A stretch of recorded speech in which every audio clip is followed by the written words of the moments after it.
Who here wants to do something cool? Yeah. Only 4 people. All right.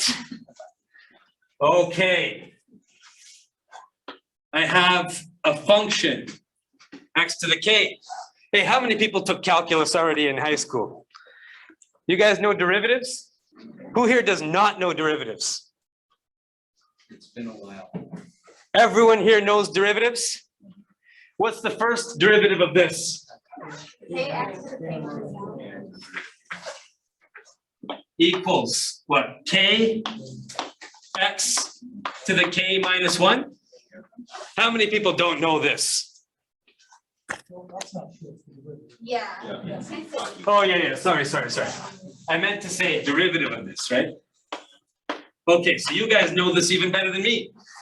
All right, so I'm going to write something else on the board, okay? d2 by dx2 x to the k equals. All right. Justin. K times k minus 1. So the k minus 2.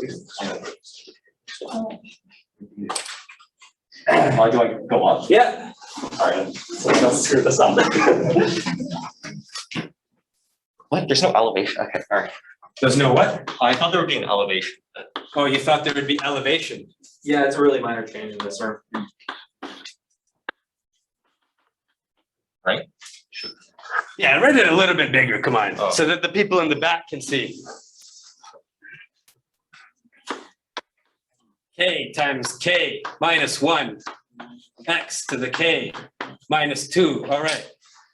I will write this. You can sit down now. Thank you very much. That was a good demonstration. I'll write it in heavier. K minus 1 times x to the k minus 2.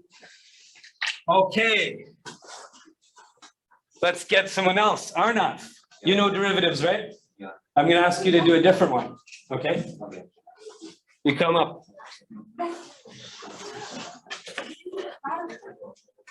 Do you want me to pull a Wolfram alpha for you? Oh, wait, I just know she's not. Oh.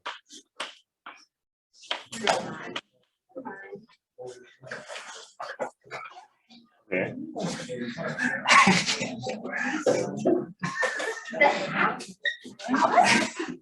What's even a half a derivative? Oh, is that? Okay, sit down. Okay. So the half derivative of a function, did they teach you that? No. Okay, so I'm going to teach it to you because they're not going to teach it to you in any of the courses, neither Calc 1, 2, 3, or 4. Yeah, I haven't seen it before. He hasn't seen it before either, and he took non-Euclidean geometry. So I'm going to teach you how to do the half derivative of a function because we still have 5 minutes left. All right. First, what is the half derivative of a function?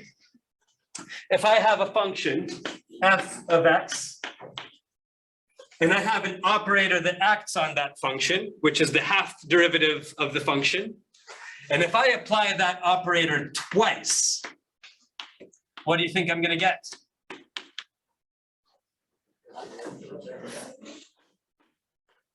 What do you think I'm going to get?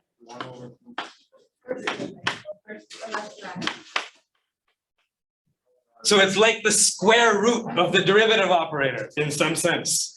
I apply that operator twice and I get the first derivative. Okay? So what's the half derivative of f of x? Well, in this case, I had x to the k. So now you know the definition of the half derivative of a function.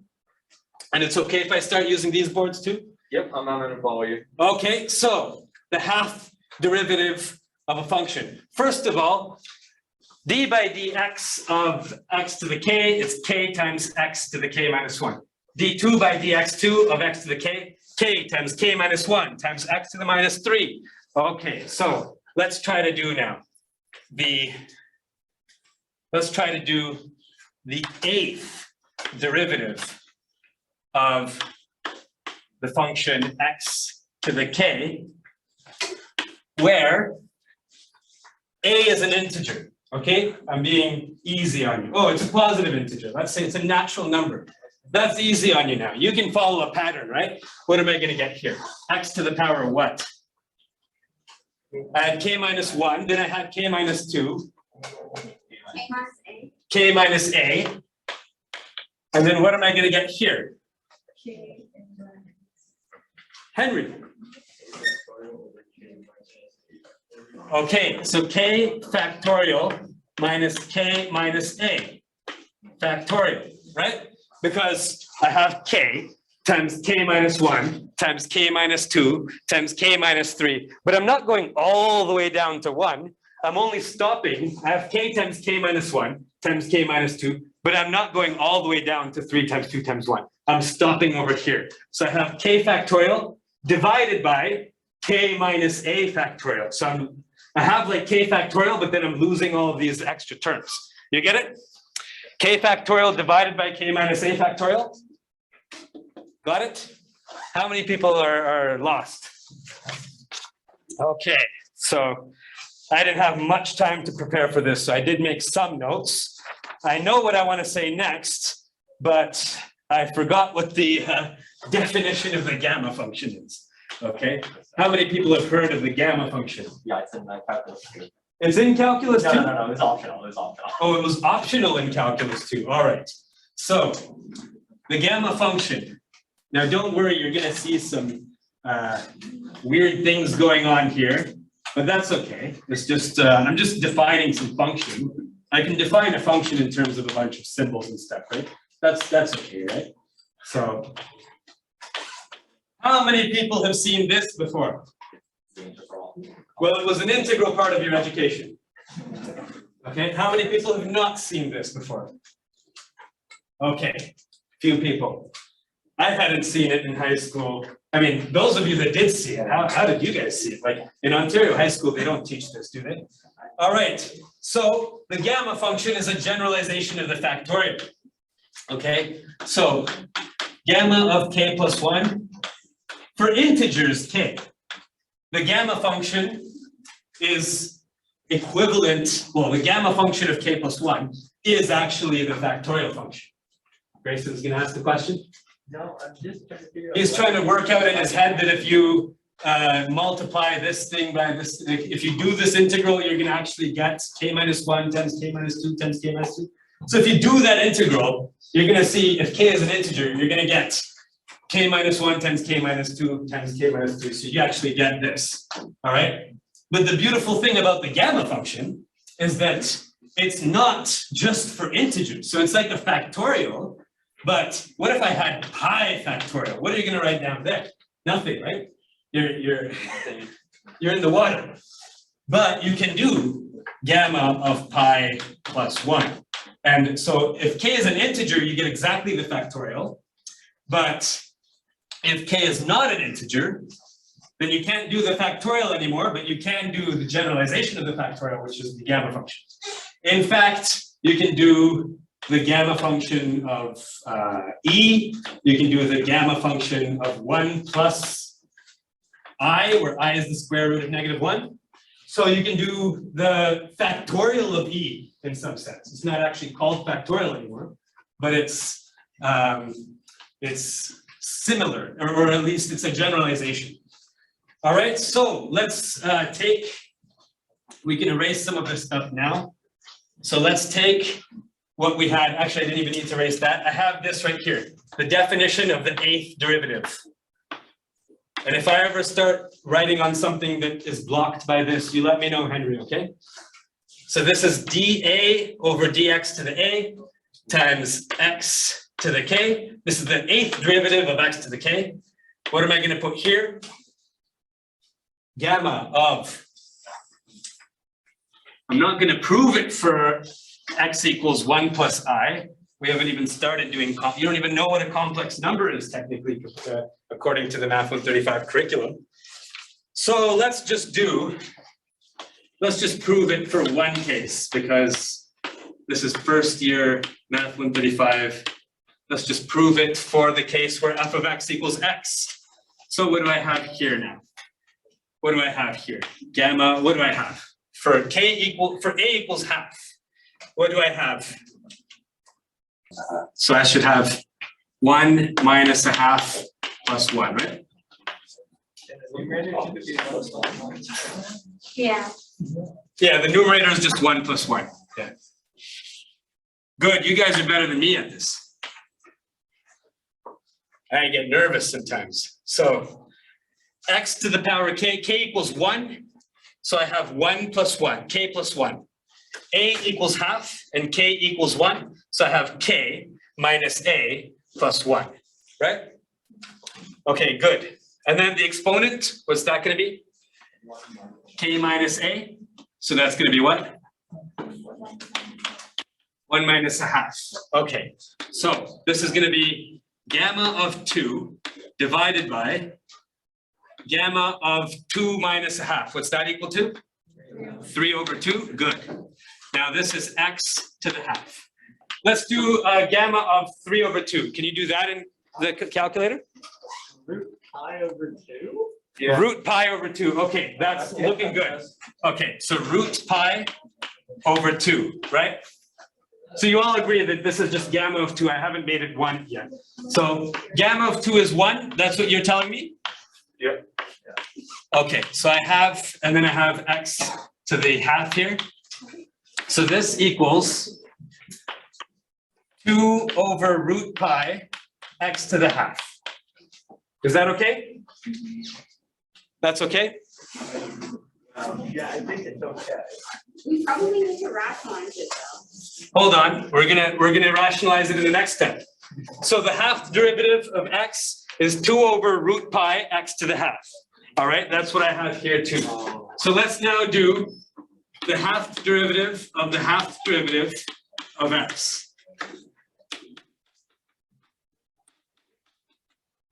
So let's do the half derivative of that thing. So let's do the half derivative of the half derivative. And the half derivative is already 2 over root pi times x to the 1/2, right? Right? So let's do this. What's this gonna equal? What's the first thing we can do here? Say louder, I can't hear you. What's the first thing we can do? First thing, we have a constant here, we can pull that out, right? Yeah. Okay, so 2 over root pi times the half derivative of x to the half, right? And then what's the half derivative of x to the half? Yeah, I can't use anything below that, right? So let's go over here and let's do d half dx to the half dx to the half of x. This equals 2 over root pi times what? I have something of the form x to the a and I want to do the half derivative of it. What's that going to be equal to? Gamma of 1/2 plus 1. Okay, so I have gamma of k plus 1, right? So I have now k is equal to half plus 1. Good. And here, what do I have? One plus a half. K plus 1 Plus a half. plus a half? Yeah. Or is it minus a half? It's minus a half. Okay, and then this is k minus a? What's k minus a? What's k minus a? 1/2 minus a half. Yeah. 1/2. K is a half and a is a half? Yep. Okay, so now we have 2 over root pi. What is gamma of 3 over 2? We already did that once, right? Yeah. Root pi I was like over root two. pi over 2, yeah. Root pi over 2. And then what's gamma of 1? One. 1. Times gamma of 1, which is 1, times x to the what? 0, which is 1. Yeah, okay. So then I have this thing and this thing, this thing and this thing. Gamma of 1 is 1 because 0 factorial is 1. So I have just x, right? No, you have one. Yeah. Oh, sorry, I have just 1, yeah. So the half derivative of the half derivative of the function. I haven't proven it for all functions, but this is just first year math 135. You haven't even learned derivatives yet. So I proved it that it was true for at least one function. For x to the k, the half derivative of the half derivative of the function is equal to the first derivative of the function. Because what's the first derivative of x? 1. Okay. So now you know the half derivative of the function x. And you also know how to do the pith derivative of x to the k. And you know how to do the eth derivative, where e, you know how to do dE by dx to the e. You know how to do that now, right? Yeah, you just said E equals 3. You could do that, yeah. That will give you full marks. Now I just wanna show you something here. Okay, this is my function f of x equals x. That's my function. What's the derivative of that function? The first derivative? 1? Okay. So this is the derivative. What's the antiderivative? Area under the curve. Okay, but for x, 1/2 x squared. Yeah. So it looks something like that. That's a quadratic. 1/2 x squared equals the antiderivative. So this is like d negative 1 to the dx negative 1. All right, and then what's the half derivative? The half derivative, no, that's the half derivative of the half derivative. What's the half derivative of the function x? 2 over pi times x to the half. So that's like a square root, right? Look at that symmetry. You have the square root, that's your half derivative. d half x dx to the half, right? So you have the function, the derivative, the antiderivative, and the half derivative